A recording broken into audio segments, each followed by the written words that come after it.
ओम नमो भगवते वासुदेवाय। ओम नमो भगवते वासुदेवाय। ओम नमो भगवते वासुदेवाय। नारायणं नमस्कृत्यं नरं चैव नरोत्तमं देवीं सरस्वतीं व्यासं ततो जयो मुदीरयेत्।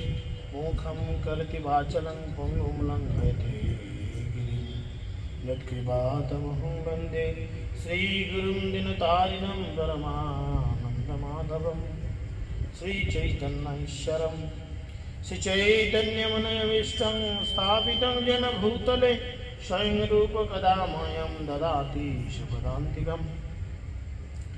नित्यप्राय शुभद्वेषु नित्यं भगवती सेवया भगवती उत्तम श्लोकी मुक्ति भगवती नैष्टिकी। जय श्री कृष्ण चैतन्य प्रभु नित्यानंद श्री अद्वैत गदाधर शिवासदि गौर भक्तवृंद।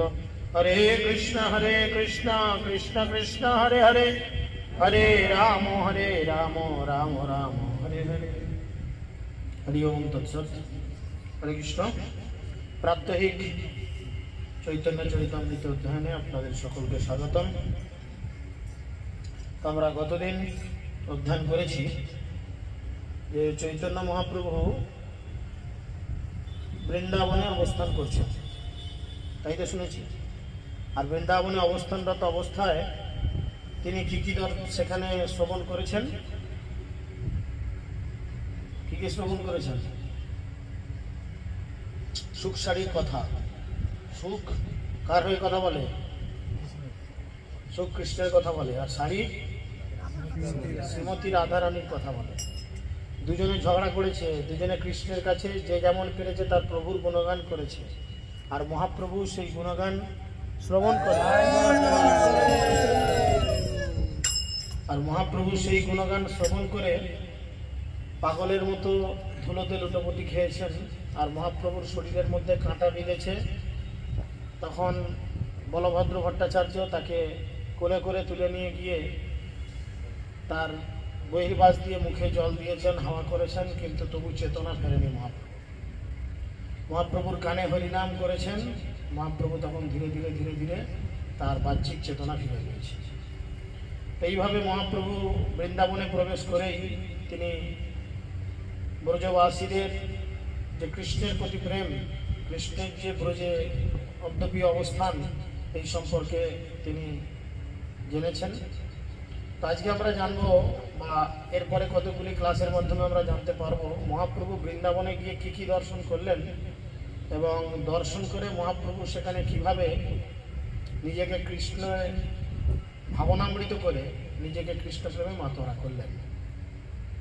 জয় জয় গৌরচন্দ্র, জয় নিত্যানন্দ, জয় অদ্বৈত চন্দ্র, জয় গৌর ভক্তবৃন্দ। এই মত মহাপ্রভু নাচিতে নাচিতে আরিত গ্রামে আসিবাচ্ছ হইল আশ্চম্বিতে। এইভাবে মহাপ্রভু নৃত্য করতে করতে হরিনামের সাথে তিনি বৃন্দাবনের আরিত বলে একটি গ্রাম, আরিত বলে একটি গ্রাম এসে পৌঁছাল। এই গ্রামকে অরিষ্ট গ্রামও বলে, কারণ এই গ্রামে কৃষ্ণ অরিষ্টাসুরকে বধ করেছিলেন। তাই এই গ্রামের নাম আরিত গ্রাম বা অরিষ্ট গ্রাম। তো সেই গ্রামে তিনি হঠাৎ করে তার চেতনা এলো, এবং চেতনা এসেই তিনি কি করলেন না, আরিতে রাধা কুণ্ড বার্তা পুছে লোক স্থানে কেহ নাহি কহে সঙ্গের ব্রাহ্মণ না জানে। তিনি এসে আরিত গ্রামে চৈতন্য মহাপ্রভু এসে স্থানীয় লোকেদের জিজ্ঞাসা করলেন, আচ্ছা এখানে রাধা কুণ্ড কোথায়? বৃন্দাবন গেছেন? কেউ বৃন্দাবন যাননি? সর্বনাশ, গেছেন, খুব ভালো। তো সবার মনে এই আশা থাকা দরকার যে আমি জীবনে অন্তত একবার বৃন্দাবন যাব, এবং সেইটা কম পয়সায় কোথায় হচ্ছে সেটা দেখে যাব না। আমি কাদের সঙ্গে বৃন্দাবন যাব না, মহাপ্রভুর শিক্ষানুযায়ী তিনি শিখিয়েছেন, গৌর আমার যেই যেই স্থান করিল ভ্রমণ রঙ্গে, সেই সেই স্থান হেরিব আমি প্রণয়ী ভকত সঙ্গে। অর্থাৎ মহাপ্রভু যেই যেই জায়গায় বৃন্দাবনে গিয়ে অবস্থান করেছিলেন এবং তিনি তার ভক্তদের নিয়ে গিয়েছিলেন। তো এখন তো মহাপ্রভু নেই, কিন্তু মহাপ্রভুর ভক্তরা তো রয়েছে, থাকি না? তো আমরা যখনই বৃন্দাবন, নবদ্বীপ, মায়াপুর বা ইত্যাদি কোনো ধর্মীয় স্থানে যাব, তখন আমরা অবশ্যই ভক্তদের সঙ্গে যাব। 200-500 টাকা বেশি পড়ুক, তবু ভক্তদের সঙ্গে যাব। কেন? না, ভক্তদের সঙ্গে গেলে তবে ভক্ত আপনাকে সেই ধামকে চিনিয়ে দেবে। তা না হলে এই যে এখন আমরা যে কথাটা শুনতে যাচ্ছি, এরপরে আমরা এরকম আমাদের মনে এরকম চিন্তা আসবে। কি শুনছি দেখুন, তীর্থলুপ্ত জানি প্রভুর সর্বজ্ঞ ভগবান, 2 ধান্য ক্ষেত্রে অল্প জলে কইলা স্নান। যারা বৃন্দাবন গেছেন দেখবেন রাধাকুণ্ড বিশাল বড় একটি পুকুর, বিশাল বড় পুকুর, আর ঠিক তার পাশেই রয়েছে শ্যামকুণ্ড, সেটাও একটা বিশাল পুকুর। কিন্তু ভগবান শ্রীকৃষ্ণ আজ থেকে প্রায় 5,500 বছর পূর্বে এই লীলা করেছিলেন। ধীরে ধীরে সব জায়গা নষ্ট হয়ে গেছে, সব জায়গা দখল হয়ে গেছে। এইভাবে শ্যামকুণ্ড রাধাকুণ্ড কিন্তু দখল হয়ে গেছিল মুসলমানদের অত্যাচারে। শ্যামকুণ্ড রাধাকুণ্ড কিন্তু দখল হয়ে গিয়ে দুটো ধান জমিতে পরিণত হয়েছিল। যেহেতু মহাপ্রভু হচ্ছেন স্বয়ং ভগবান, তাই তিনি ঠিক ওই আরিষ্ট গ্রামে গিয়ে তিনি খোঁজ করছেন এখানে রাধাকুণ্ড শ্যামকুণ্ড কই। তাই তিনি অনুমান করলেন যে দুটো পাশাপাশি ধান জমি এবং দুটোই একটু নিচু নিচু ডোব ডোব গর্ত গর্ত। তিনি আবিষ্কার করলেন এই দুটোই রাধাকুণ্ড শ্যামকুণ্ড, যেটি ধান জমিতে রূপান্তরিত হয়ে গেছে। তাই তিনি সেই ধান জমির জমে থাকা জলে স্নান করলেন এবং ঘোষণা করলেন যে এটি হলো শ্যামকুণ্ড রাধাকুণ্ড। দেখি সব গ্রাম্য লোকের বিস্ময় হইল মন, গ্রাম প্রেমে প্রভু করে রাধা কুণ্ডেরও স্তবন। চৈতন্য মহাপ্রভুকে সেই দুটি ধান ক্ষেতের অল্প জলে স্নান করতে দেখে সেখানকার লোকজন খুব অবাক হয়ে গেলেন এবং চৈতন্য মহাপ্রভু তখন প্রেমাবিষ্ট হয়ে রাধাকুণ্ডে স্তব করতে লাগলেন, রাধাকুণ্ডের গুণগান করতে লাগলেন। সর্বযোগী হইতে রাধা কৃষ্ণের প্রেয়সী, তৈছে রাধাকুণ্ড প্রিয় প্রিয়ারও সরসী। সমস্ত গোপিকাদের মধ্যে আপনারা সকলেই জানেন কৃষ্ণের কাছে সব থেকে প্রিয় কে? শ্রীমতী রাধারানী, তাই না? তেমনি রাধাকুণ্ড নামক শ্রীমতী রাধারানীর সরোবর শ্রীকৃষ্ণেরও অত্যন্ত প্রিয়, কেননা তা রাধারানীর খুব প্রিয়। এই যে রাধাকুণ্ড, এর আর এক নাম হচ্ছে কঙ্কন কুণ্ড। কঙ্কন মানে মেয়েদের হাতের যে বালা, কঙ্কন কুণ্ড। তো এক সময় ভগবান শ্রীকৃষ্ণ অরিষ্টাসুরকে বধ করেছিলেন, যার জন্য এই গ্রামের নাম অরিষ্ট গ্রাম। তো এই অরিষ্টাসুর ছিল একটি ষণ্ড বা ষাঁড়। ষাঁড় জানেন তো? ষাঁড় তো সে প্রকাণ্ড রূপ ধারণ করে সব ভক্তদের ভয় দেখাচ্ছিল, বিভিন্ন ব্রজবাসীকে ভয় দেখাচ্ছিল বলে কৃষ্ণ কি করেছিল, সেই ষণ্ডটিকে নিজের হাতে বধ করেছিলেন। এখন কৃষ্ণ যেহেতু গোহত্যা করেছেন, গোহত্যা মহাপাপ, তাই না? গরুকে হত্যা করা বা হত্যা করার জন্য কারোর হাতে তুলে দেওয়া দুটোই কিন্তু সমান। আপনারা জানেন? জানেন হ্যাঁ কি না? জানেন না তো? একটা গরুকে কাটবেন, হত্যা করবেন মানে কাটবেন, জবাই করবেন, তাতে আপনার যতটা অপরাধ, আর সেই গরুটাকে জবাই করার জন্য একটা পাইকারের হাতে তুলে দেওয়া কিন্তু সমান অপরাধ। এর ফলে কি শাস্তি পেতে হয় না, শাস্ত্রে বলছে কি, একটি গরুর শরীরে যতগুলি লোম থাকে, কতগুলো লোম থাকে একটা গরুর শরীরে বলতে পারবেন? যার বাড়িতে, কার বাড়িতে গরু আছে? আছে তো? তাহলে কাল থেকে আতস কাঁধ নিয়ে বসে গুনতে আরম্ভ করো কতগুলি লোম আছে। তাহলে তত বছর আপনাকে রৌরব নামক নরকে যন্ত্রণা ভোগ করতে হবে। কি কারণ?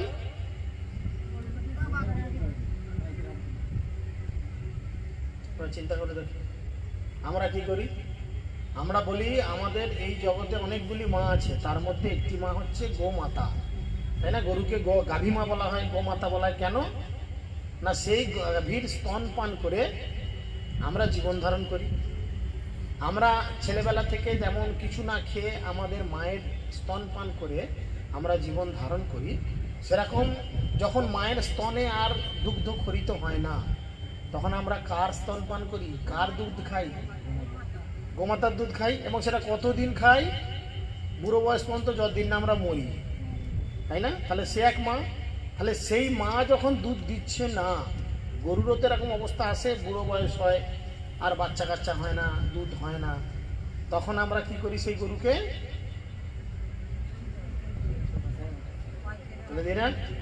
তাহলে সেটা হচ্ছে একটা বড় অপরাধ। শাস্ত্র বলে তার ফলে গাভীর শরীরে যত লোম থাকে তত বছর তাকে রৌরব নামক নরকে যন্ত্রণা ভোগ করতে হয়। লোকে পড়ে গেল টেনশনে, তাহলে এতগুলো গরু আমি কি করবো রে ভাই? আমি তো গরু বেচেই ছেলেপুলে সংসার প্রতিপালন করি। দেখুন, আমার মা ছেলেবেলা থেকে হয়তো অনেক কষ্ট করে আমাকে মানুষ করেছে। আপনাদের মধ্যে এরকম অনেক মানুষ আছেন, আপনাদের মধ্যেও অনেক মানুষ আছেন যারা অনেক কষ্ট করে ছেলেবেলা থেকে নিজের ছেলেকে মানুষ করেছেন। নিজের পাতের অর্ধেক তরকারি ছেলের মুখের হাসি ফোটানোর জন্য তুলে দিয়েছেন, শুধু ভাত ফ্যান দিয়ে আলু দিয়ে বা লবণ দিয়ে মেখে খেয়েছেন। এরকমও মানুষের দিন গেছে কিনা? কিন্তু ছেলেকে কষ্ট বুঝতে দিইনি। তাহলে আপনি যখন বুড়ো হবেন, আপনার যখন কোমরের যন্ত্রণা হবে, হাঁটুর ব্যথা হবে, আপনি যখন আর সংসারের কোনো কাজ করতে পারবেন না, তখন যদি আপনার ছেলে আপনাকে নিয়ে গিয়ে কোথাও বিক্রি করে দেয়, ভালো লাগবে? মনটা আনন্দ হবে না? হ্যাঁ, মনে আনন্দ হবে? কষ্ট হবে না? তো ঠিক সেরকম গাভী মা নিজের বাছুরকে সরিয়ে দিচ্ছে, দিয়ে তার স্তন থেকে দুধ আমাদের খেতে দিচ্ছে। কত উপকার করছে! তার গোবর থেকে ঘুঁটে হচ্ছে, আপনার জ্বালানি খরচা বাঁচছে, হচ্ছে না? সে চাষে লাঙ্গলও দিয়ে দিচ্ছে। তার প্রস্রাব থেকে অ্যান্টিবায়োটিকের কাজ হচ্ছে। আগেকালকার দিনে দেখবেন গরুর প্রস্রাব বালতি করে নিয়ে রাস্তায় ঘরের চতুর্দিকে ছড়াতো। কেন না? জীবাণুনাশক। এখন তো পৌরসভা থেকে স্প্রে করতে আসে, তখন স্প্রে করতে আসতো না। আমরাও তখন দেখেছি গরুর ওই গোয়ালে যে একটা জায়গা থাকতো, সেখানে পেচ্ছাপ জমা হতো, বালতি করে বা টিনে করে তুলে যারা আমাদের বাড়িতে কাজ করতো রাস্তার চতুর্দিকে ছড়াতো। কেন ছড়াতো? না, অ্যান্টিবায়োটিক, জীবাণুনাশক। তাহলে গরু কত উপকারী, তাই না কি? সেই গোমাতাকে আমরা কি করছি? হত্যা করছি, হত্যা করার জন্য তুলে দিচ্ছি। তো কৃষ্ণ সেরকম একটি ষাঁড়কে হত্যা করেছে। তাই শ্রীমতী রাধারানী কৃষ্ণকে বলল, তুমি হচ্ছ গোহত্যার পাপে পাপী, তাই তোমাকে পৃথিবীর সমস্ত তীর্থে স্নান করতে হবে, অবগাহন করতে হবে। কৃষ্ণ বলল, কেন? না, তুমি অরিষ্টাসুর। তিনি গরুর রূপ ধারণ করে এসেছিলেন, ষাঁড় বা গরুর রূপ ধারণ করে এসেছিলেন, তুমি তাকে হত্যা করেছো, তার মানে তুমি গোহত্যাজনিত পাপ করেছো। তোমাকে কি করতে হবে? তীর্থে স্নান করতে হবে। আর সেই তীর্থে স্নান করার জন্য কৃষ্ণ স্বয়ং ভগবান, তিনি সমস্ত তীর্থকে ডেকে পাঠালেন, তোমরা ইমিডিয়েট এখানে এসো, নিজেদের প্রকাশিত করো, আর আমি একটা কুণ্ড, একটা পুকুর খুঁড়ে দিচ্ছি, সেই পুকুরে সবাই তোমরা জড়ো হও। কৃষ্ণ আগে যে কুণ্ড খনন করলেন, সেই কুণ্ডের নাম হলো কি? শ্যামকুণ্ড। কিভাবে খুঁড়লেন? না, ভিজে মাটিতে পায়ের গোড়ালি করে বারবার আঘাত করলে একটা গোল গর্ত হয় না? কৃষ্ণ পায়ে করে লাথি মেরে সেই জায়গায় গর্ত করলেন, বড় কুণ্ডের মতো গর্ত হলো। আর সেখানে সমস্ত জল, গঙ্গা, যমুনা, সরস্বতী, কাবেরী, হ্যাঁ, প্রয়াগ ইত্যাদি ইত্যাদি যেখানে যা আছে সমস্ত তীর্থের নদী এক কাছে জড়ো হলেন। কৃষ্ণ চান করলেন, চান করে উঠে আসলেন, উঠে এসে বললো, আমি তো পবিত্র হলাম, এবার তুমি তো আমার সঙ্গী, তুমি আমার সঙ্গে ছিলে, তাহলে সেই পাপ তো তোমাকেও স্পর্শ করেছে, তাহলে তুমি কি করবে? আমি তোমার কুণ্ডে নামবো না। কেন না, ওই কুণ্ডে তোমার স্নান করার ফলে সমস্ত পাপ ধুয়ে ওই জলে রয়েছে, আমি যদি স্নান করি আমার গায়ে লাগবে। তাই আমি আমার সখীদের নিয়ে তোমার থেকে বড় একটা পুকুর খুঁড়ব। কোদাল গাঁইতি নিয়ে তো আর মেয়েদের পুকুর খোলা সম্ভব নয়। আর শ্রীমতী রাধারানীর সখীর সংখ্যা কত ছিল জানেন? কত? সখীরাই বলো, আজকে এই সখারা থাক না, বলো সুশান্ত সখী বলো,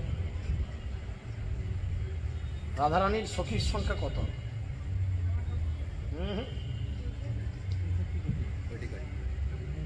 63 কোটি, 63 কোটি। চিন্তা করুন, ঘরে একটা কাজের লোক রাখলে মাথা খারাপ হয়ে যায় আমাদের, হ্যাঁ, তার আয়না মায়না মেটাতে। রাধারানীর সেবিকার সংখ্যা ছিল 63 কোটি। একটা বড় পুকুর খুঁজতে কতক্ষণ লাগবে? আমাদের গোটা আরামবাগ শহরে এত লোক নাই, ওনার যা সখী ছিল সবাই হাতের বালতি খুলে ফেললো, চুড়ি ছিল মেয়েদের হাতে খুলে ফেললো, বললো তোমার এই কৃষ্ণকে আমরা ধার ধারি না, বলে মাটি খুলতে আরম্ভ করলো। কেউ মাটি খুলছে, কেউ জল আনছে, কেউ মাটি বয়ে পারে জড়ো করছে, এইভাবে একসঙ্গে সবাই খুলবে কেন? ঠিক আছে, এইভাবে বিশাল বড় একটি কুণ্ড খনন করলে ঠিক শ্যামকুণ্ডের পাশেই। তখন কৃষ্ণ হাসছে, পুকুর তো খোঁড়া হলো, কিন্তু যদি পুকুরে জল না থাকে তুমি কি শুকনোতে ঝাঁপ মারবে? জল কোথায়? বললো তোমার সাহায্যের প্রয়োজন নেই, পাশে আছে মানসী গঙ্গা, আমার এত সখী, সবাই মাথায় করে জল বয়ে ভর্তি করব। এবার বলুন, ওখান থেকে প্রায় 3-4 কিলোমিটার দূর মানসী গঙ্গা, সেখান থেকে মাথায় করে মাটির মটকি করে জল নিয়ে এসে তারা রাধাকুণ্ড ভর্তি করতে আরম্ভ করল। আর কৃষ্ণ রাধারানীর কোনো রকম কষ্ট সহ্য করতে পারে না। এক ফোঁটা যদি রাধারানীর কপাল থেকে ঘাম পড়ে, এরম করে রাধারানী যদি ছাড়ে, কৃষ্ণ চিন্তা করে কেন কষ্ট হচ্ছে, আমি দুটো পাখা লাগিয়ে দিই, দুটো এসি লাগিয়ে দিই, একটু ঘাম মুছিয়ে দিই, আমার রাধারানীর এত কষ্ট হচ্ছে, কত ভালোবাসত। তাই কৃষ্ণ রাধারানীর এত কষ্ট হচ্ছে জল বয়ে এনে ঢালছে দেখে, তখন কৃষ্ণ বলল কি, সমস্ত তীর্থকে বলল যাও তোমরা গিয়ে রাধারানীর ওই কুণ্ডে অবস্থান করো। কুণ্ডে অবস্থান করলো। যখন কুণ্ড সমান হয়ে গেল, রাধারানী স্নান করলো, করে দুজনের মধ্যে মনের মিল হলো। তখন কৃষ্ণ বলল আর দূরত্ব রেখে কি লাভ। কৃষ্ণের যে বাঁশির ডগে করে আলটাকে ছুটিয়ে দিল। দুটো পুকুরের মাঝে যে বাঁধ পার্টিশান ছিল, সেই পার্টিশানটাকে বাঁশির ডগা করে ছুটিয়ে দিল। দুটোর জল দুটোই মিশে একাকার হয়ে গেল। তাই আমরা যখন রাধাকুণ্ড শ্যামকুণ্ডে যাই, আগে শ্যামকুণ্ডে ডুব দেওয়া হয় মন্ত্র পড়ে প্রণাম করে, তারপরে রাধাকুণ্ডে স্নান করা হয়, আবার শ্যামকুণ্ডে, আবার রাধাকুণ্ডে, এইভাবে 3 বার করা উচিত। তো সেই জন্য তিনি করেছেন। তো সেই তীর্থ তিনি আবিষ্কার করেছেন, স্তব করেছেন। সব গোপী হইতে রাধা কৃষ্ণেরও প্রেয়সী, তৈছে রাধাকুণ্ড প্রিয় প্রিয়ার সরসী। সমস্ত গোপিকাদের মধ্যে রাধারানী কৃষ্ণের প্রিয়তমা, তেমনি রাধাকুণ্ড নামক শ্রীমতী রাধারানীর সরোবর শ্রীকৃষ্ণের অত্যন্ত প্রিয়, কেননা তা শ্রীমতী রাধারানীর খুব প্রিয়। যথা রাধা প্রিয় বিষ্ণুস্তস্য কুণ্ডম প্রিয়, তথা সর্বগোপেষু শৈবত্যা বিষ্ণু প্রত্যা বল্লভা। অর্থাৎ তিনি বলছেন, শ্রীমতী রাধারানী যেমন শ্রীকৃষ্ণের প্রিয়া, রাধাকুণ্ড শ্রীকৃষ্ণের ঠিক সেরকম একটি প্রিয় স্থান। সমস্ত গোপীদের মধ্যে শ্রীমতী রাধারানী হচ্ছেন শ্রীকৃষ্ণের অতি প্রিয়। যেই কুণ্ডে নিত্য কৃষ্ণ রাধিকার সঙ্গে, জলে জল কেলি করে তীরের আসরঙ্গে। সেই কুণ্ড এত পবিত্র, সেই কুণ্ডে শ্রীকৃষ্ণ প্রতিদিন শ্রীমতী রাধারানীর সঙ্গে জলক্রীড়া করতেন এবং তার তীরে তিনি রাস নৃত্য করতেন। তাহলে সেই জায়গা কত পবিত্র, নাকি না? সেই কুণ্ডে যেই একবার করে স্নান, তারে রাধা সমপ্রেম কৃষ্ণ করে দান। যিনি একবার এই রাধা কুণ্ডে স্নান করবার সৌভাগ্য অর্জন করবেন, তাকে কৃষ্ণ কি করবেন? রাধারানীর মতো কৃষ্ণ তাকে কিন্তু খুব ভালোবাসবেন। জয় রাধাকুণ্ড কি। তাহলে সেই রাধাকুণ্ডেও তিনি আমাদের জন্য নতুন করে আবিষ্কার করলেন। কুণ্ডের মাধুরী যেন রাধার মধুরিমা, কুণ্ডের মহিমা যেন রাধার মহিমা। রাধাকুণ্ডের মাধুরী শ্রীকৃষ্ণ শ্রীমতী রাধারানীর মধুরিমার মতো, এবং সেই কুণ্ডের বা সরোবরের মহিমাও যেন শ্রীমতী রাধারানীর মহিমার মতো। কিরকম মহিমা? সেই রাধাকুণ্ড সরোবরের শ্রীমতী রাধারানীর মতো স্বীয় গুণে শ্রীকৃষ্ণের অত্যন্ত প্রিয় জায়গা। সেই কুণ্ডে শ্রীকৃষ্ণ সর্বদা শ্রীমতী রাধারানীর সঙ্গে অতি প্রীত ভরে ক্রীড়া করেন। সেই কুণ্ডে যিনি একবার স্নান করেন তিনি শ্রীকৃষ্ণের প্রতি শ্রীমতী রাধারানীর মতো প্রেম লাভ করেন।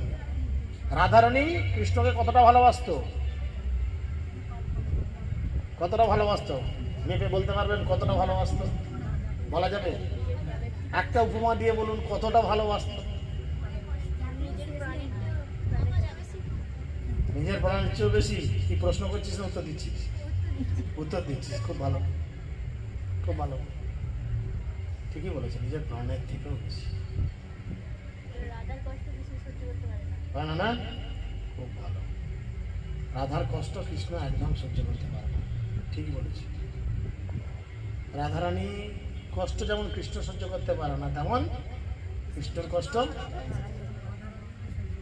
একবার দেবী রুক্মিণী একটু গরম দুধ করে দিয়েছে, গরম দুধ রাত্রিরে শুতে যাওয়ার সময় কৃষ্ণকে দিয়েছে, আর দুধটা একটু গরম ছিল। কৃষ্ণ কিছু না দেখে না বুঝে দুধটা মুখে নিয়ে চুমুক মেরে দিয়েছে। আর যদি আমরা না জানতে গরম দুধ চুমুক মারি আমাদের কি হয়, জিভে কি হবে? আউ করেছে, চুলবো না, উফ এত গরম। আর যেমনি কৃষ্ণ জিভে পড়েছে অত গরম দুধ, কৃষ্ণ কি বলে উঠেছে? রাধে রাধে, আর কিছু বলেনি। রুক্মিণী বলে কি হলো, দুধ খেতে গেলেও রাধে রাধে? তো দেখি এমন কি রাধারানীর ব্যাপার। তিনি পরের দিনে যখন রাধারানীর কাছে গেছেন, বৃন্দাবনে এসেছেন, এসে রাধারানী শ্বশুরবাড়ি যাবট, সেই যাবটে গেছেন, গিয়ে রাধারানীর অন্তঃপুরে কাউকে ঢুকতে দিচ্ছে না, বাইরে সখীরা দাঁড়িয়ে আছে, সবাই খুব উদ্বিগ্ন, মানে কিছু একটা যেন হয়েছে। তো দেবী রুক্মিণী জিজ্ঞেস করছেন, আচ্ছা রাধা কই? রাধা? রাধা কে? তুমি রাধা? তুমি তো এত সুন্দর দেখতে, তুমি রাধা? বলো না না, আমার কি সৌন্দর্য দেখছো? রাধারানীর সৌন্দর্যতা দেখলে তো তুমি পাগল হয়ে যাবে। আবার একজনের কাছে পরের গেটে গেছে, দেখছে সেখানেও দুজন গোপী দাঁড়িয়ে আছে, অপূর্ব সুন্দর দেখতে। তাদের দুজনকে গিয়ে বলছে, আচ্ছা তোমাদের মধ্যে কে রাধা? তারা হাসছে, আরে আমরা কেউ রাধা নয়, রাধা তো ভেতরে আছে। তত রুক্মিণীর মনের এ বাড়ছে যে এত সুন্দর যারা, তারা যদি রাধারানীর সেবাদাসী হয়, তাহলে রাধারানী না জানি কত সুন্দর দেখতে। তো তিনি সেই রাধারানীর কক্ষে যখন প্রবেশ করেছেন, উনি অবাক হয়ে গেছেন। তিনি কি দেখছেন যে রাধারানীর সারা গায়ে ফোস্কা পড়ে গেছে, আর সবাই তাকে ময়ূর পাখা দিয়ে হাওয়া করছে, সুড়সুড়ি দিচ্ছে, ইত্যাদি ইত্যাদি চিকিৎসা চলছে যাতে ফোস্কাটা তাড়াতাড়ি নিরাময় হয়। রুক্মিণীর আর বুঝতে সময় লাগলো না, তেনার আর বুঝতে সময় লাগলো না যে রাধাকে যেমন কৃষ্ণ ভালোবাসে, সেরকম কৃষ্ণকেও রাধারানী ভালোবাসে, তাই না? জাগতিক অর্থে আমরা হয়তো কোনো মহিলাকে বা কোনো পুরুষকে আই লাভ ইউ বলি, আমি তোমাকে ভালোবাসি, আমি তোমাকে ছাড়া বাঁচবো না, আমি তোমাকে ছাড়া থাকবো না, কত কি বলি। কিন্তু আমরা দুধ খেতে গিয়ে জিভে ফোস্কা পড়লে তার গায়ে কি ফোস্কা পড়ে? কারণ আমরা ভগবান নই। ভগবানের প্রেম এটা একটা অদ্ভুত লীলা, এটা জড়জগতে আমাদের মতো নোংরা বিষয়বস্তু নয়, এটা একটা পবিত্র বিষয়, তাই না? তাই রাধারানীর এই অবস্থা থেকে রুক্মিণী বুঝে গেলেন যে সত্যি আমি হতে পারি এর স্ত্রী, আমি হতে পারি এর স্ত্রী, বৈধ স্ত্রী, বিয়ে করা বউ, কিন্তু কৃষ্ণের হৃদয়ে পড়ে থাকে কোথায়? রাধারানীর কাছে। তাই সেই কুণ্ড, সেই রাধারানী বলছেন, রাধাকুণ্ডের মহিমা মধুরিমা কে বর্ণনা করতে পারেন? এই মতো স্তুতি করে প্রেমাবিষ্ট হইয়া, তীরে নৃত্য করে কুণ্ড লীলা সংহরিয়া। চৈতন্য মহাপ্রভু প্রেমাবিষ্ট হয়ে রাধাকুণ্ডের এই লীলা যত মনে পড়েছে, তত তিনি রাধাকুণ্ডের তীরে দুই হাত তুলে হরি বল হরি বল হরি বল করতে করতে নৃত্য করেছেন। এবার আপনারা বলুন, যারা আজকে এই প্রথম রাধাকুণ্ডের এই লীলা মহিমা শুনলেন, এখনো রাধাকুণ্ড যাননি, রাধাকুণ্ড গিয়ে যদি এই লীলা কথাটা আপনাদের স্মরণে আসে, আপনাদের কি ভালো লাগবে না খারাপ লাগবে? ওই জন্যই তীর্থে যেতে হয় কোনো না কোনো ভক্তের সাথে। গেলে আপনারা প্রকৃত এই কুণ্ডের লীলা এগুলো আপনারা আস্বাদন করতে পারবেন। নাহলে কেউ কেউ বাস ছাড়ে বলে 5,000 টাকায় বৃন্দাবন ঘুরিয়ে নিয়ে চলে আসবো, ট্রেন ছাড়ে ট্রেনেতে কামরা রিজার্ভেশন করে 4,000 টাকায় ঘুরিয়ে নিয়ে চলে আসবো বলে, কিন্তু সেখানে গিয়ে ওই দুটো পাশাপাশি পুকুর দেখে মুখ ঘুরিয়ে মাছের সাইজগুলো মেপে ভাববেন এই তেলাপিয়া না আর কি সব মাছ আছে নাম, হ্যাঁ জানেননি বললাম, এই তো সেদিন খাওয়া ছাড়লে দেবো। যাই হোক, কিছু একটা মাছের নাম চিন্তা করে ভাববে এটা যদি পাতে পড়তো কি ভালো হতো। তারা সেই পুকুরকে দেখবে না যে ওই মাছগুলো সাধারণ মাছ নয়, ওই মাছগুলো হচ্ছে রাধারানীর গোপী, যারা দিনের বেলা মাছ হয়ে ঘুরছে আর রাত হলে গোপী দেহ প্রাপ্ত হয় আর শ্রীমতী রাধারানীর সঙ্গে লীলা করেন। বুঝতে পেরেছেন? তাই সেখানে বলছেন কুণ্ডের মৃত্তিকা লইয়া তিলক করিল, ভট্টাচার্য দ্বারা মৃত্তিকা সঙ্গে করি লইল। তিনি সেই কুণ্ডের কিছুটা মাটি নিলেন, এখন আর মাটি পাওয়া যায় না, চতুর্দিকে এত সুন্দর করে একদম সিমেন্টের বাঁধুনি হয়ে গেছে, রাধাকুণ্ডের মাটি আর এখন পাওয়া যায় না, কারণ নামলেই এত জল, খুব গভীর, খুব স্লিপ, তাই না? এবং সব থেকে আশ্চর্যের বিষয় জল নোনতা। পুকুরের জল নোনতা শুনেছেন, সমুদ্রের জল তো নোনতা না হয় শুনেছি। আপনি পুকুরের যে টেস্ট করে দেখবেন কোনোদিন গেলে একটু জিভ ঠেকিয়ে, কি নোনতা কি নোনতা। অবশ্যই সব তীর্থের কাছে এসছে, তো সেই তীর্থের জল তো ওখানে, ওটাই তো প্রমাণ। তুমি পচা পুকুরে ডুব দিয়ে জল মুখে দেবে, যেমনই হোক গন্ধ ছাড়লো, জলটা মিষ্টি জল, তাই না? কিন্তু রাধাকুণ্ডের জল নোনতা কেন না? সমস্ত তীর্থ অবস্থান করে এখনো যে আছে, এটা কোনো ঢপিংবাজি নয়, তারই প্রমাণ। আমার বাড়িতে রাধাকুণ্ডের জল এখন একটু আছে, কারোর যদি অবিশ্বাস থাকে আসুন, আমি একটু খাইয়ে দেখাবো, এক ফোঁটা মুখে চাকিয়ে দেখাবো কেমন খেতে, পুরো সমুদ্রের জলের মতো। অথচ উত্তরপ্রদেশে সমুদ্র তো নেই, বৃন্দাবনের আশেপাশে কোথাও সমুদ্র আছে কি? সেখানে কোথাও সমুদ্র নেই, বহু দূর সেখান থেকে, হাজার হাজার কিলোমিটার দূরে সমুদ্র, তাহলে কেন জল নোনতা হবে, তাই না? তাই সেই মাটি নিয়ে আমরা যেমন তিলক করি, সেই মাটি নিয়ে তিলক করলেন, আর কিছুটা মাটি রেখে দিলেন রাধাকুণ্ডের মাটি, সেই দিয়ে তিলক হবে। তবে চলিয়া আইলা প্রভু সুমন সরোবর, তাহা গোবর্ধন দেখি হইল বিহর। এই রাধাকুণ্ডের কিছুটা দূরে সুমন সরোবর রয়েছে, যার এখন নাম কি নাম? কুসুম সরোবর। ঠিক আছে, যার একটু নাম হচ্ছে কুসুম সরোবর, পরিক্রমা মার্গের মধ্যেই পড়ে। সেই কুসুম সরোবর দর্শন করলেন, স্নান করলেন, আর কুসুম সরোবরের পর থেকেই স্টার্ট হচ্ছে গিরিরাজ গোবর্ধন। গিরিরাজ গোবর্ধন কি? তিনি বিহ্বল হয়ে গেলেন গোবর্ধনকে দর্শন করে। রাধাকুণ্ড থেকে চৈতন্য মহাপ্রভু সুমন সরোবরে গেলেন, সেখানে গিরি গোবর্ধন দর্শন করে তিনি আনন্দে বিহ্বল হয়ে গেলেন। গোবর্ধন দেখি প্রভু হইলা দণ্ডবৎ, এক শিলা আঙ্গিনিয়া হইল উন্মত। গিরি গোবর্ধনকে দর্শন করলেন, আর গিরি গোবর্ধনের একটা পাথরকে নিয়ে তিনি বুকে জড়িয়ে ধরলেন, কি মনে করে? কৃষ্ণ। কারণ এই শিলায় কৃষ্ণের চরণ স্পর্শ হয়েছে। গিরি গোবর্ধনের দুরকম কালারের পাথর থাকে, একটা সাদা একটা কালো। লোক কথায় প্রচলিত আছে বা ওখানকার সাধুগুরু বৈষ্ণবেরা বলে, সাদা পাথর মানে ওই পাথরটা বলরামের পায়ের ছোঁয়া পেয়েছে তাই সাদা, আর কালো পাথর মানে ওই পাথরটা কৃষ্ণের পায়ের ছোঁয়া পেয়েছে তাই ওই পাথরটা। সেরাম একটা পাথরকে তুলে মহাপ্রভু আঁকড়ে ধরলেন। প্রেমে মধ্য চলিয়া আইলা গোবর্ধন গ্রাম, হরিদেব দেখি তাহা হইলা প্রণাম।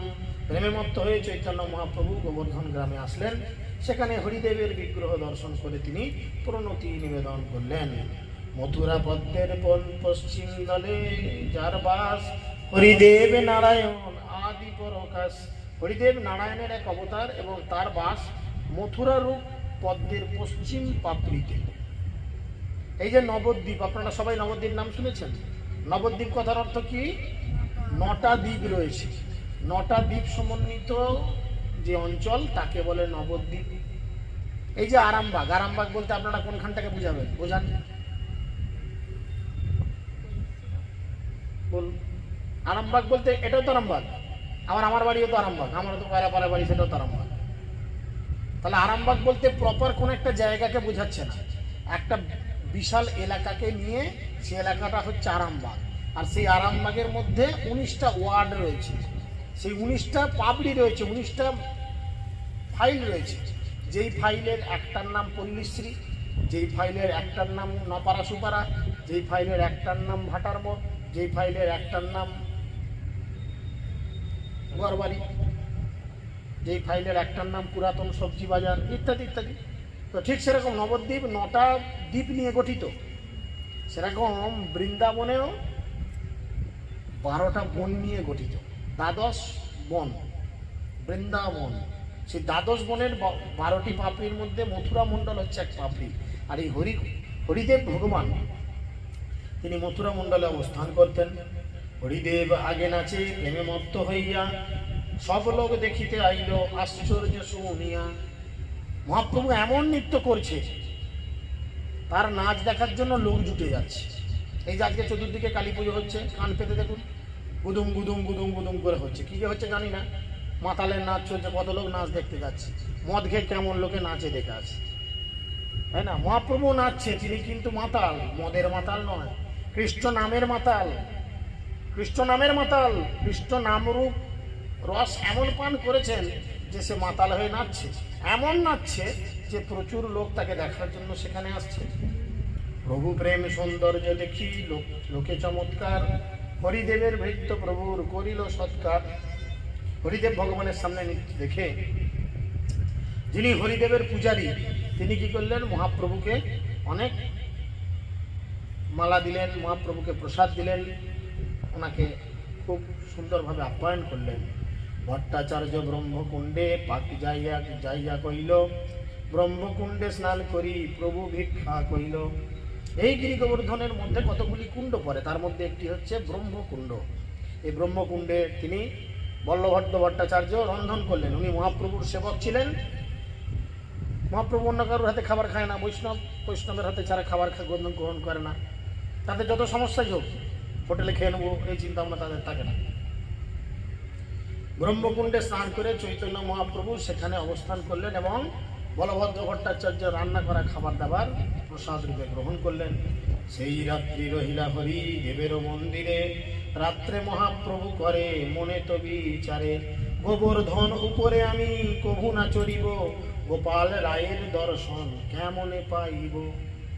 এখন আপনারা সকলেই জানেন মাধবেন্দ্র পুরী যিনি মহাপ্রভুর পরম গুরুদেব ছিলেন। মহাপ্রভুর গুরুদেব ছিলেন ঈশ্বরপুরী, তার গুরুদেব ছিলেন মাধবেন্দ্র পুরী। এই মাধবেন্দ্র পুরী গোপালকে গিরি গোবর্ধনের উপরে নতুন করে প্রতিষ্ঠা করেছিলেন। এই গোপাল আগে মেলেচ্ছদের ভয়ে লুকিয়ে দিয়েছিল, এখানে সেখানে ঘোরাঘুরি করত, তাই না? বৃন্দাবনের যতগুলি বিগ্রহ এখনো আমরা দেখি তার 90 ভাগ হচ্ছে ডুপ্লিকেট। বৃন্দাবনে গিয়ে আমরা এখনো যা দেখি তার 90 ভাগ ডুপ্লিকেট, 2-3টে ছাড়া সবই ডুপ্লিকেট বিগ্রহ। অরিজিনাল বিগ্রহ বৃন্দাবনের সব রয়েছে জয়পুরে। জয়পুরের রাজা তখন ওই মেলেচ্ছদের ভয়ে ওই বিগ্রহগুলিকে নিয়ে জয়পুরে চলে গেছিল। বৃন্দাবনের মন্দিরগুলো ধ্বংস করে দেওয়া হয়েছিল, মদন মোহনের মন্দির, মদন গোপাল মন্দির সব ধ্বংস করে দিয়েছিল মুসলমানরা। ঔরঙ্গজেব বা ইত্যাদি যে সমস্ত মুসলমান শাসন এসেছিল সব কিছু নষ্ট করে দিয়েছিল। তাই নতুন করে আবার বৃন্দাবনকে সাজানো হয়েছে, লুপ্ত তীর্থ আবিষ্কার করেছেন। আর সেই বৃন্দাবন আমরা আজকে গিয়ে যেটা দেখি, এই বাংলার ছেলেরই কেলামতি।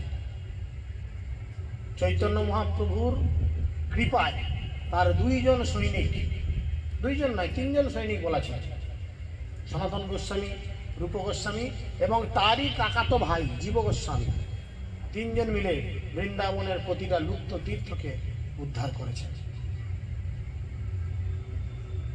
আজকে যে আমরা গিয়ে বৃন্দাবনে এত মন্দির পহটোটো করে ঘুরে চলে আসি, এর পেছনে বহু ঘাম, বহু পরিশ্রম ঝরেছে, তবে এগুলোকে নতুন করে আবার আবিষ্কার করা গেছে। যাই হোক, মহাপ্রভু চিন্তা করলেন আমি তো ভক্ত। মহাপ্রভু এই জড়জগতে এসেছিলেন কি ভাব নিয়ে? তিনি ভগবানের ভাব নিয়ে এসেছিলেন না ভক্ত ভাব অঙ্গীকার করে এসেছিলেন? বলেন, মহাপ্রভু কি কথা বলেছিলেন যে আমি ভগবান? তিনি কোথাও বলেননি। তিনি ভক্তভাব অঙ্গীকার করে এসেছিলেন এবং মানুষকে শিক্ষা দিয়েছিলেন যদি ভালোবাসতে হয় কি করে ভালোবাসতে হয়, তাই না? তিনি শিক্ষা দিয়েছিলেন কৃষ্ণকে ভালোবাসো, আর কেমন করে ভালোবাসতে হয় সেটা আমাকে দেখে শেখো।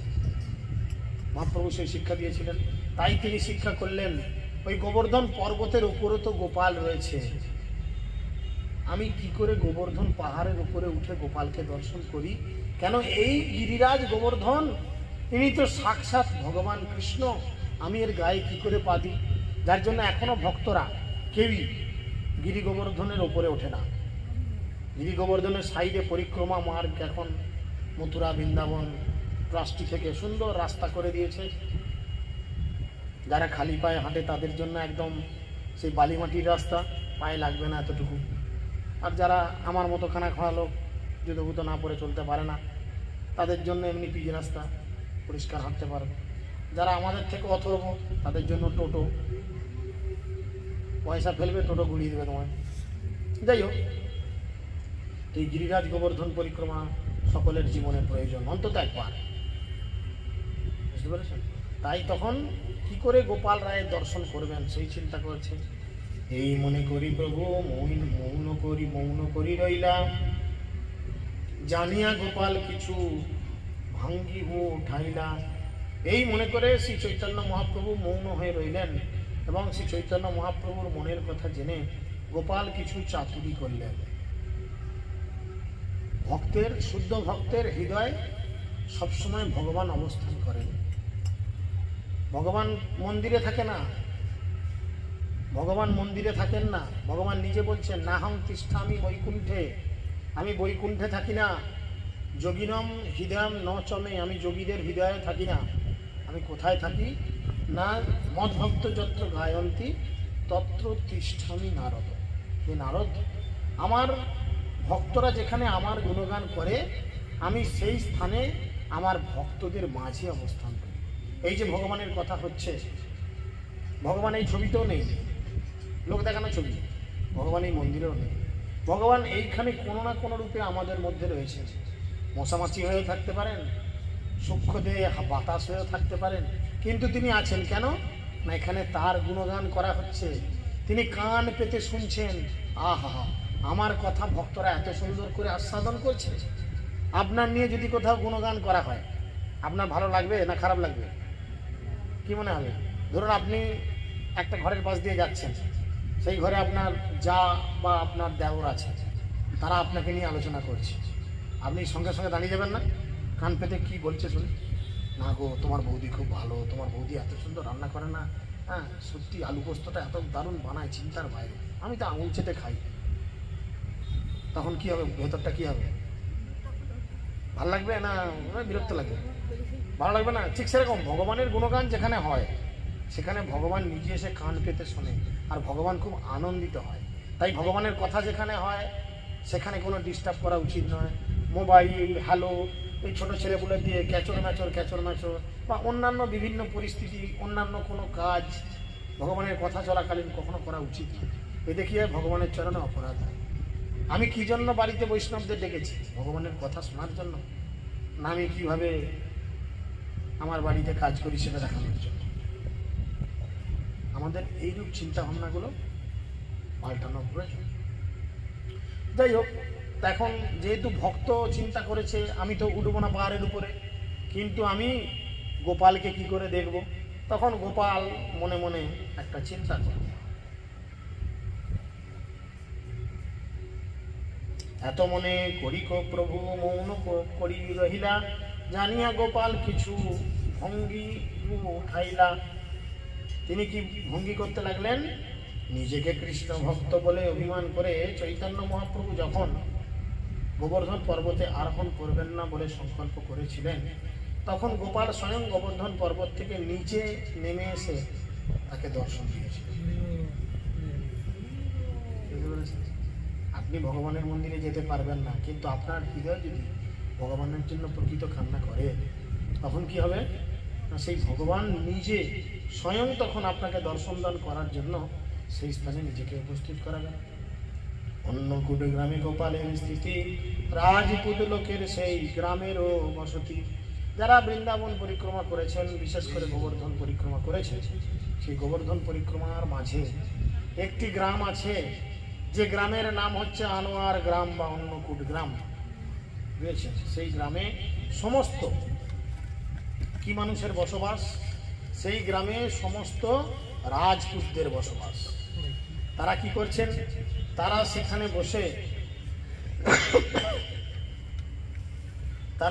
বসে ভগবানের সেবা করছে।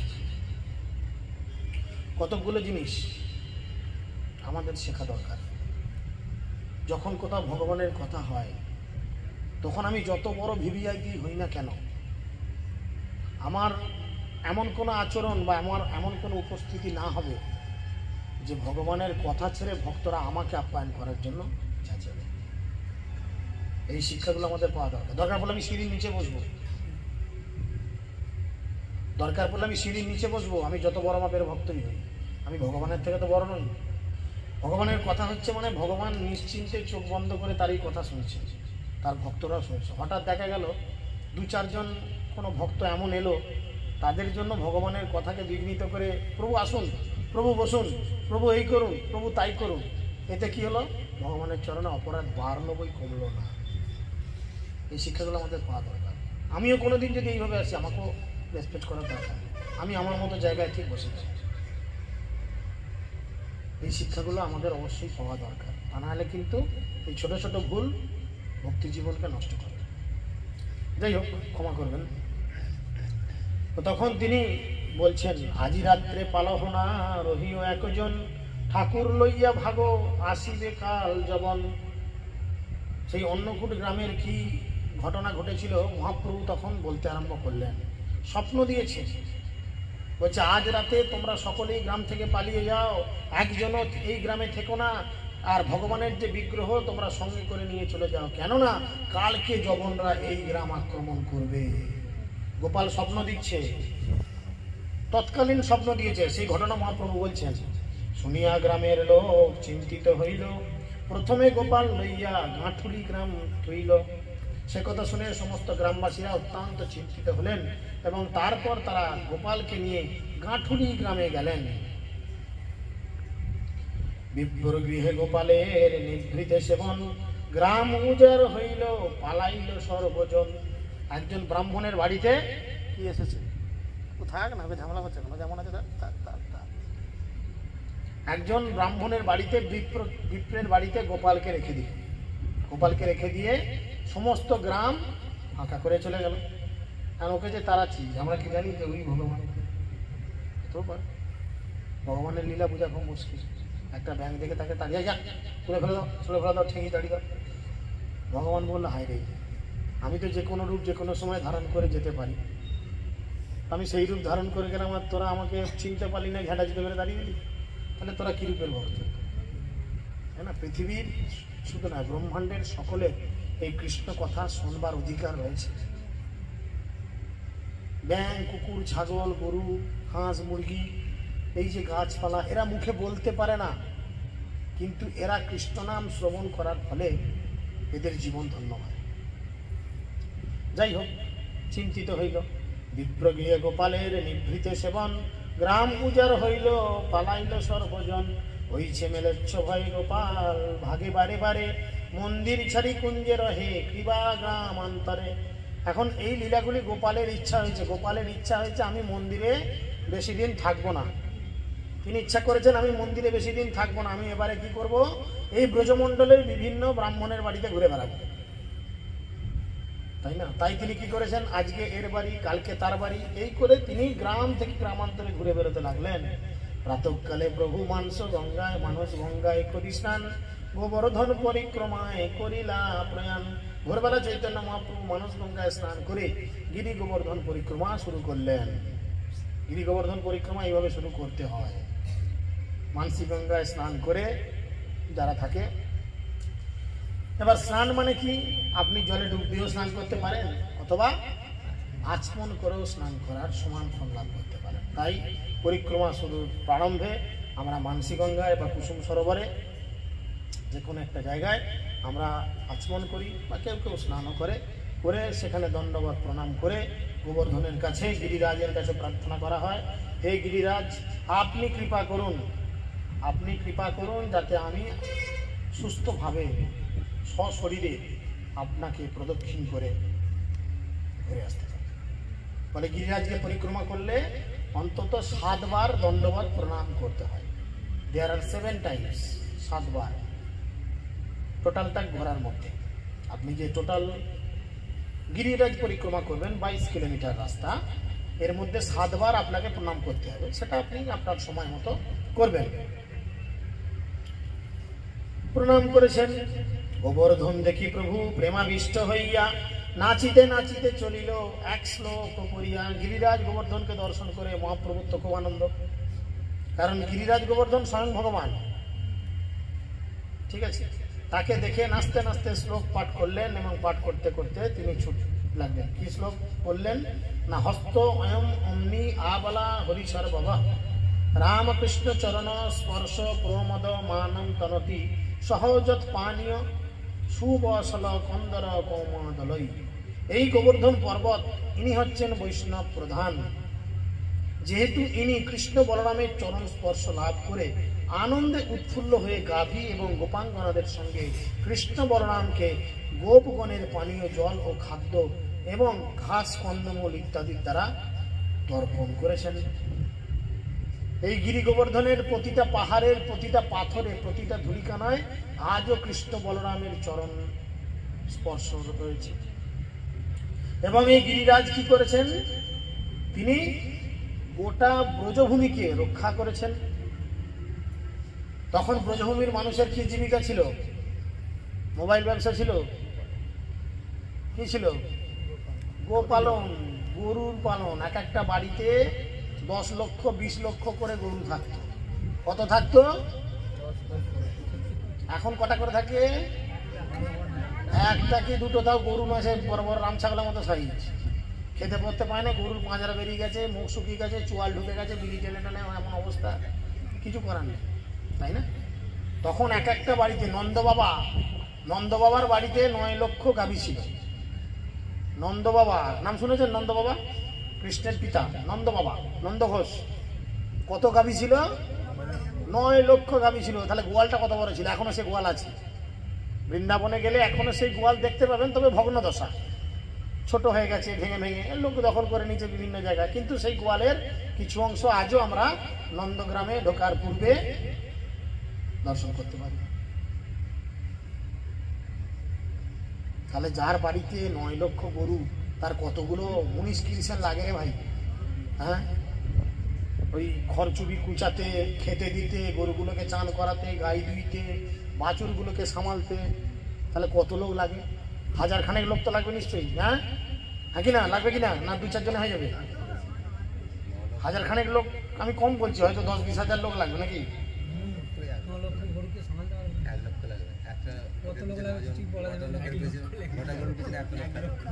সুশান্ত হিসেবটা খুব ভালো বলছে। 9টা গরুর পেছনে একটা লোক সামালতে পারবে? সামালতে কি পারবে? তুমি চিন্তা করে দেখো, 9টা গরুর পেছনে একটা লোক কি 9টা গরুকে একটা লোক সামালতে পারবে? যাদের গরু আছে জিজ্ঞেস করো, বলে বাবা 1টা 2টো গরু আছে, এটি মাথা খারাপ হয়ে যাচ্ছে। যাই হোক, যদি হিসেবের স্বার্থে 9টা গরুর পেছনে একটা লোক হয়, তাহলে 1 লক্ষ লোক, 1 লক্ষ কিরিসেন কাজ করছে। তারা মুড়ি ফুড়ি খাবে তো, হ্যাঁ? তারা মুড়ি খাবে তো নাকি না? তারা না খেয়ে থাকবে?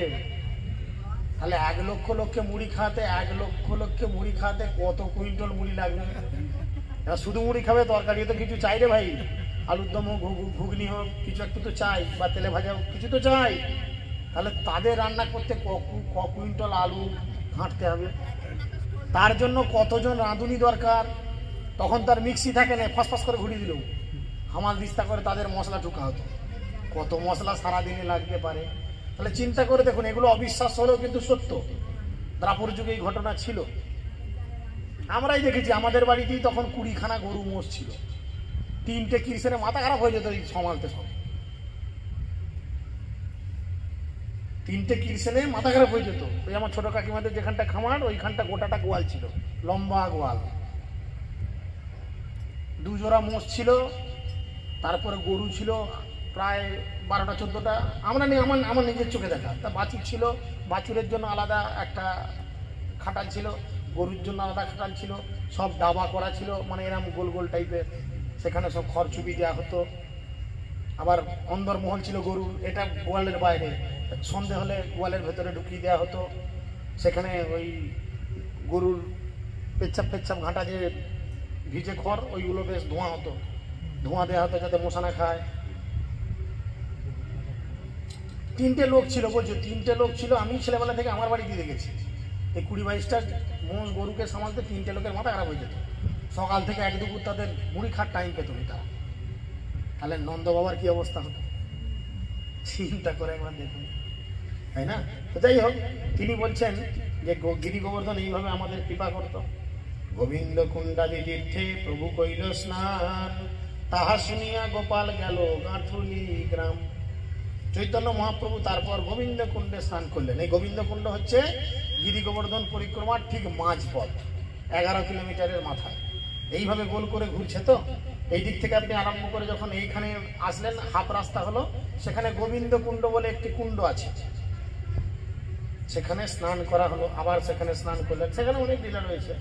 সেখান থেকে খুব কাছে গাঁঠুলি গ্রাম, সেই গাঁঠুলি গ্রামে গোপাল রয়েছে শুনলেন। সেই গ্রামে গিয়া কইল গোপাল দর্শন, প্রেমাবেশে প্রভু করে কীর্তন নর্তন।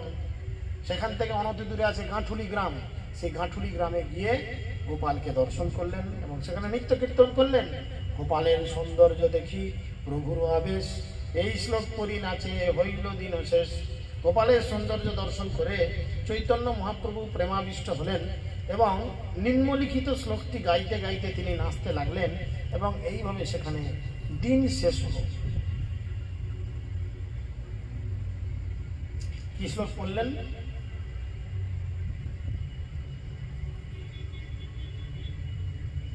বলছে ভক্তি রত্নাকর গ্রন্থের 5ম তরঙ্গে বলা হয়েছে, এই গোবিন্দ কুণ্ড মহিমা অনেক, এথা ইন্দ্র কইল গোবিন্দের অভিষেক। এই গোবিন্দ কুণ্ডে ভগবান গোবিন্দের অভিষেক করেছিলেন স্বয়ং দেবরাজ ইন্দ্র। এবং ব্রহ্মবিলাস তপে 74-এ নিম্নলিখিত শ্লোকটি খুব সুন্দর করে বলা হয়েছে। সেখানে বলছেন যে কেবলমাত্র গোবিন্দ কুণ্ডে স্নান করার ফলে মুক্তি লাভ হয়। ইন্দ্র যখন ভগবান শ্রীকৃষ্ণের অভিষেক করেছিলেন তখন এই কুণ্ডটির প্রকাশ হয়। গাঁঠুলি গ্রাম গোপালপুর বা বিচুলুর সন্নিকটের গ্রাম।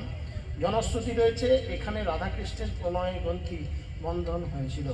ভক্তি রত্নাকর গ্রন্থের 5ম তরঙ্গে বর্ণিত করা হয়েছে, সখী 2 বস্ত্রে গান্ঠি বাঁধি দিল সর্বক্ষণে। বামতরঙ্গস্য, কি শ্লোক পড়েছিলেন মহাপ্রভু না? বামতরঙ্গস্য ভূজন্দ পাটুবা ক্রীড়ান্তকতম যে নীতি গোবর্ধন গিরি।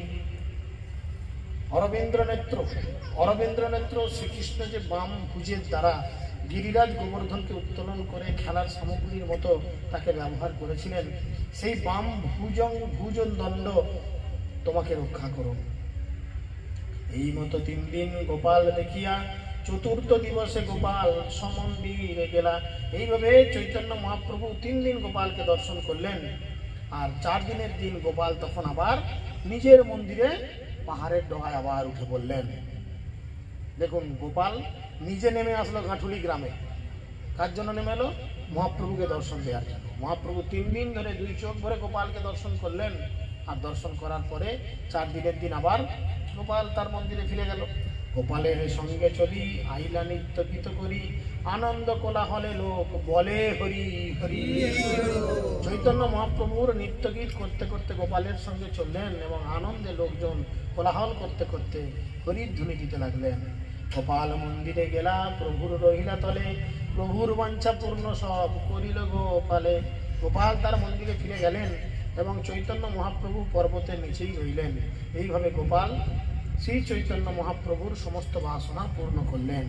এই মতো গোপালের করুণ স্বভাব, যেই ভক্ত জনের দেখিতে হয় ভাব। ভক্তদের প্রতি গোপালের এটাই হচ্ছে করুণ স্বভাব। আপনিও যদি এখনো হৃদয় দিয়ে গিরি গোবর্ধনের তটে দাঁড়িয়ে গোপালের দর্শন প্রার্থনা করেন, হয়তো জানি না আপনাদের মধ্যেও সেরকম কোনো শুদ্ধ ভক্ত রয়েছেন যার হৃদয়ের প্রার্থনা শুনে গোপাল আবার মন্দির থেকে নিচে নেমে আসতে পারে। তাই না? সেই জন্যই বলছি, যিনি হৃদয় দিয়ে গোপালকে ডাকেন, গোপাল তার হৃদয়ে সাড়া দেন। দেখিতে দেখিতে উৎকণ্ঠা হয়, নাচরে গোবর্ধনে, কোন ছলে গোপাল আসি পুত্রে আপনে। মহাপ্রভু গোপালকে দর্শন করতে উৎকণ্ঠিত হন, কিন্তু গোবর্ধন পর্বতকে শ্রীকৃষ্ণ থেকে অভিন্ন জেনে তিনি সেই পর্বতে পা দিয়ে স্পর্শ করতে না চাওয়ার ফলে সেই পর্বতে চড়তে চান না, কিন্তু কোনো ছলে গোপাল সেই পর্বত থেকে নেমে এসে ভক্তকে দর্শন দান করেন। কিন্তু অনেকে আছে বৃন্দাবন বেড়াতে গিয়ে সেলফি তোলে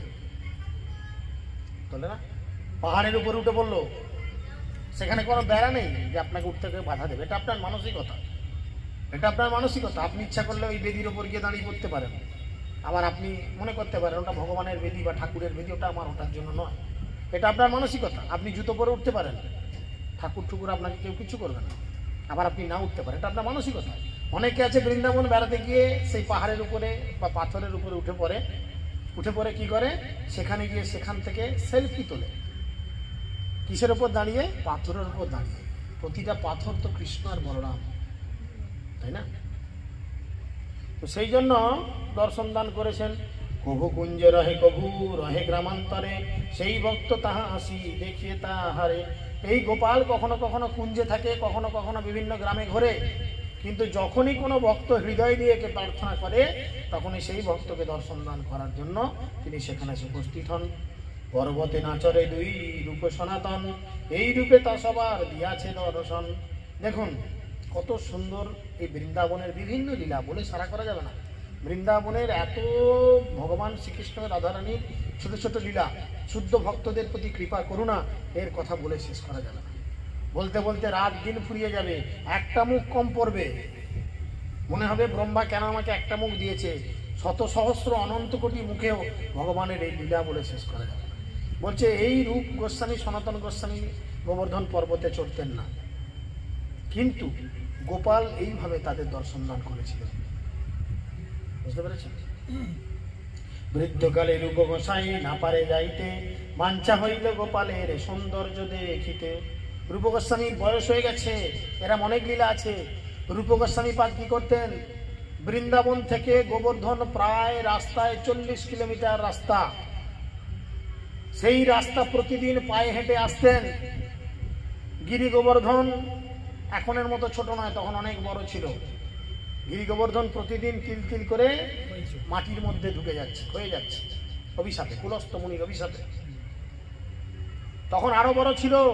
রূপ গোস্বামী সেই বৃন্দাবন থেকে আসতেন প্রায় 35-40 কিলোমিটার হেঁটে, এসে ওই 22 কিলোমিটার পরিক্রমা করতেন, করে আবার বৃন্দাবন ফিরে যেতেন। কতদিন? প্রতিদিন। যখন তার বয়স হয়ে গেল, সে আর পেরে উঠছে না, কিন্তু করতে চাইছে, স্বয়ং গিরিরাজ তাকে স্বপ্নাদেশ করলেন, আরে রূপ গোস্বামী, তোমার তো বয়স হয়েছে, তুমি কেন এত কষ্ট করছো? তুমি একটা গোবর্ধন শিলা নিয়ে গিয়ে তোমার মন্দিরে রাখো, আর রেখে তোমার মন্দিরকেই 3 পাক প্রদক্ষিণ করো, তাহলেই গিরিরাজ প্রদক্ষিণের ফল লাভ হবে। তাই আমরা এখনো যখন বৃন্দাবনে, আমরা কি মন্দির লিখেছি, বৃন্দাবনে সব থেকে ছোট বিগ্রহ, একদম ছোট্ট, একদম ছোট বিগ্রহ। ভোগারতির সময় আমরা কীর্তনটা গাই, কি নাম?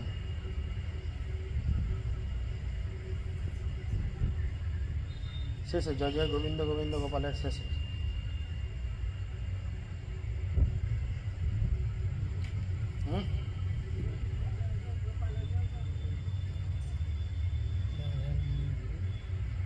রাধারমন, রাধারমনজির যে মন্দির, সেই মন্দিরে এখনো সেই শিলা রাখা আছে।